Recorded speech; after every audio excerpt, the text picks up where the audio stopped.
Seriously? You're gonna noob tube me? Oh, stop camping out, you 12-year-old. Shira, relax. It's just a video game. Yeah, I think that's kind of inappropriate for YouTube. Why do you have to be such noobs? Hey everyone, welcome to the Partners Project. I'm right now with Eric and Lindsay from Reckless Tortuga.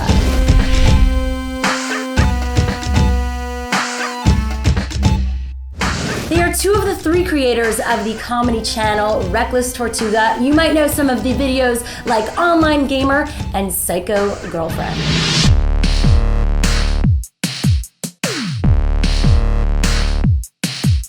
How would you describe the videos that you produce? We sit around and we talk about things like in our lives that make us laugh, or funny stories, or personalities that drive us nuts, or that we love, or are unique.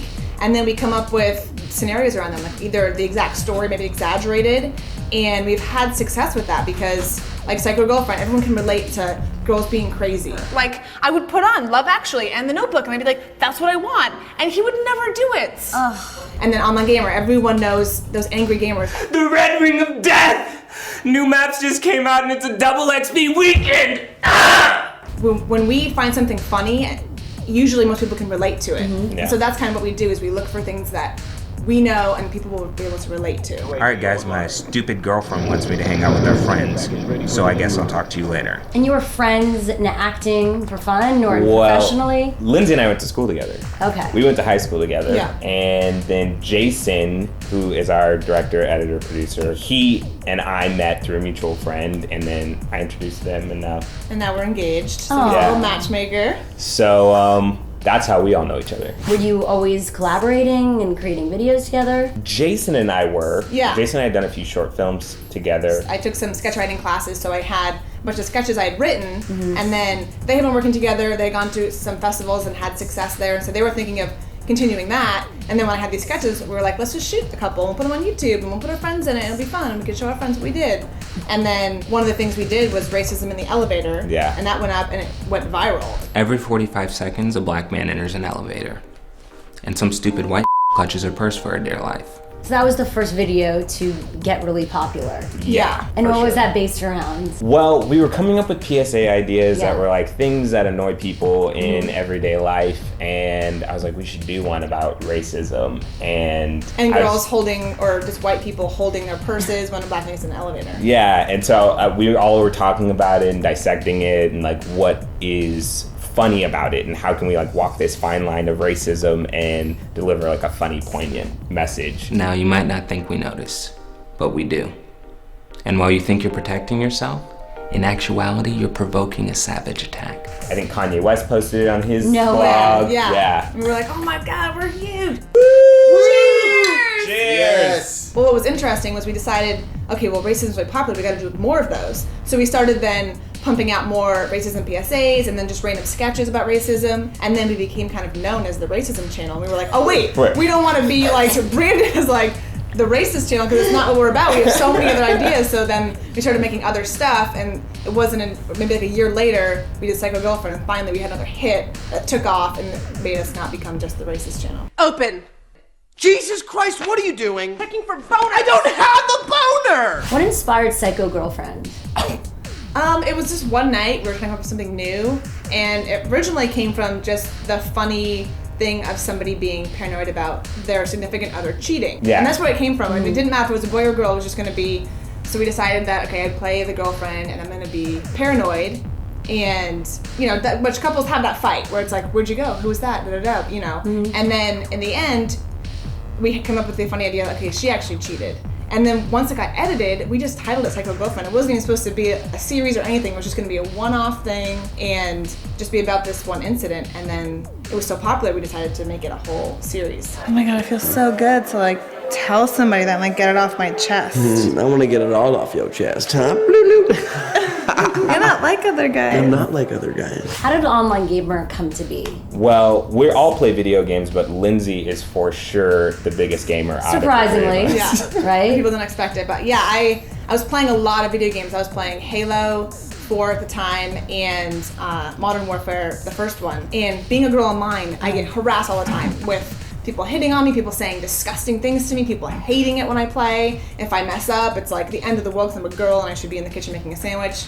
So I just was like, guys, there's something so funny about the harassment online, even not just being a girl, like to anybody. And so we talked about it and came up with the original sketch, playing Monopoly and just taking these angry gamers who would never talk that way in real life. Like, they think that it's so cool because they're on a microphone, no one can see me. And let's put them in real life and see the reactions, and that's how it came to be. Hey, I am the hat. Oh, I'm the boot. That's my clan tag. So I'm gonna kick your guys' asses, yeah! Yeah, I mean, we've probably done a disservice to the world by saying that you can act like that in real life. Because, yeah, I'm gonna be online gamer, he's my idol! And you're like, please don't go out in the world saying that stuff to people. Prepare for the rain of a lifetime! Your mom's the rate of a lifetime. Why do you think online gamer became so popular? Whether you are exactly like the online gamer or you've experienced playing with somebody like that, I mean, because even us, like, you get into fits, you know, when you're losing and you're like, you want to rage out. Yeah. So everyone either has done it or has experienced it from another person. So I think people just, they see that there's truth in that character and they're like, I know that guy. Well, I'm a noob, so, you know. You're a noob. I didn't want to say that. The character is so intense and extreme and swears. I mean, would you say your stuff is not really politically correct sometimes? It definitely is, but we try to walk the line to not be saying it just for the sake of being offensive. Yeah. It's to point out the fact that it is offensive and people maybe shouldn't be acting that way. But we never want to come across as just, you know, offending people. I mean, it's interesting because a lot of YouTubers we interview, I mean, they try to keep it safe and clean, but you know, you're okay with doing edgy material. Yeah. Yeah, for sure. I just think that's where our minds go and what we lean towards. When we're like workshopping sketches, it's always like, ugh, it's just missing that edge. Yeah, you we know? definitely, the three of us have dirty minds, and there's, I mean, and I'll just say that we come up with ideas that are way more extreme than what we actually put out. We have to rein it in sometimes. We're like, okay, that's way too far. So the fact that we're putting out seems really far to people is funny to us because we're like, good thing we didn't put that one thing in there. Yeah. This is just the beginning. Yeah, exactly. I got this. So what are you drinking? Just drinking water. You noob? Your show, Epic Theater, what was the thinking behind that whole series? Yeah, we love the idea of making fun of theater people because while they're amazing, they're also such unique characters. And I will be doing cats. Singing, acting, and dancing. Ooh, meow, that's one of my favorites. And then we are actors ourselves, more in like the TV and film area. So we've gone tons of auditions. But we know the whole space. We know actors on all different levels, and so we just put all those things together and came up with a concept that we just loved. Like, okay, these evil theater actors, and then these like, stoner whatever actors go and do this production of Transformers on a stage. We were just like, that just sounds so amazing, and we had such a blast shooting it and writing it and everything. Ryan, do you know what the scene is about? No, am I supposed to? I thought it was just a bunch of random words put together.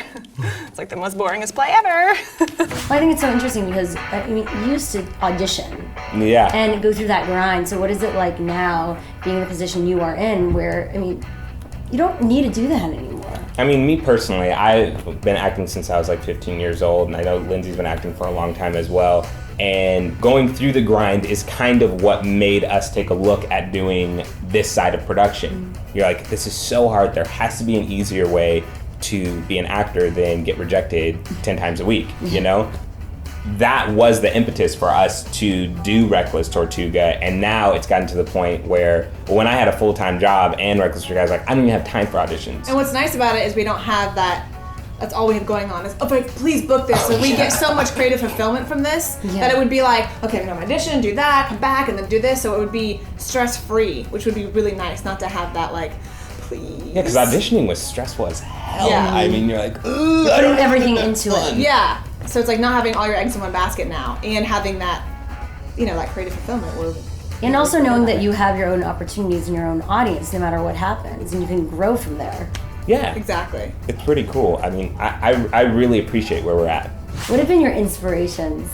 The idea of what Judd Apatow has done, where he had his group of friends and people and talented people he brought together, and they reached all success together. And so that's inspired us. Like, okay, well, we can start small and bring our friends together and see, if we can all rise up together and help each other that way. So that's something that's inspired us. Where do you see all of this going?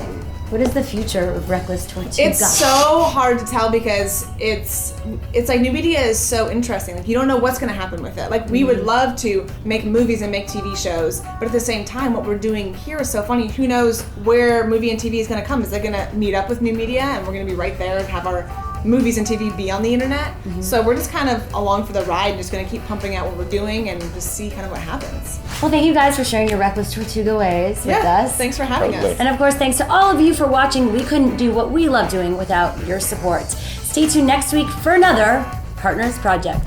All right, I got this over.